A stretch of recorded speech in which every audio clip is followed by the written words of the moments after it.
Hi, everyone. My name is Jenae Robertz, and I'm the secretary for ECPG. So this year, I did a lot of different things with ECPG.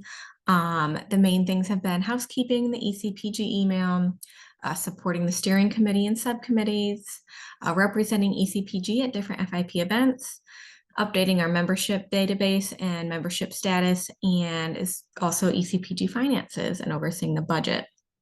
So I'll talk a little bit more about these here on the following slides.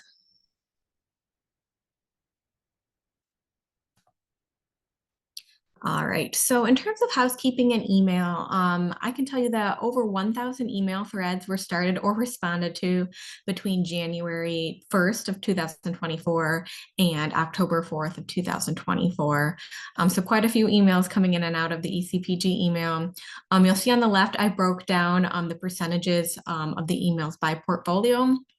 So of course, the president is sending and receiving the majority of these emails. And then the rest of the emails are split fairly evenly between the rest of our portfolios here.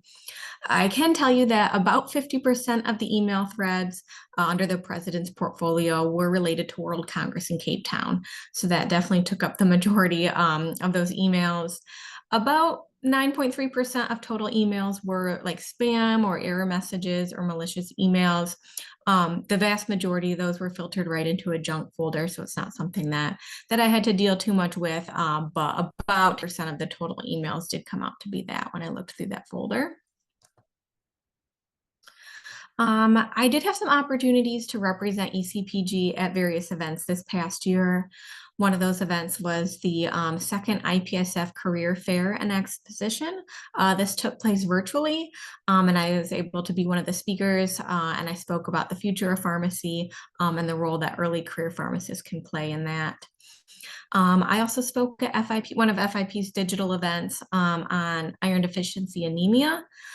So this was a handbook that FIP developed last year that I helped edit, and then I served as a panelist at the launch of that handbook virtually back in January. So that was a neat opportunity to represent early career pharmacists and the role that they can play in managing iron deficiency anemia. Another awesome opportunity that I had this past year was representing ECPG at the 77th World Health Assembly in Geneva, Switzerland. This took place back in late May. I was able to collaborate on a policy statement on antimicrobial resistance, and I also presented a policy statement on climate change and attended some roundtable discussions on climate change and financing healthcare.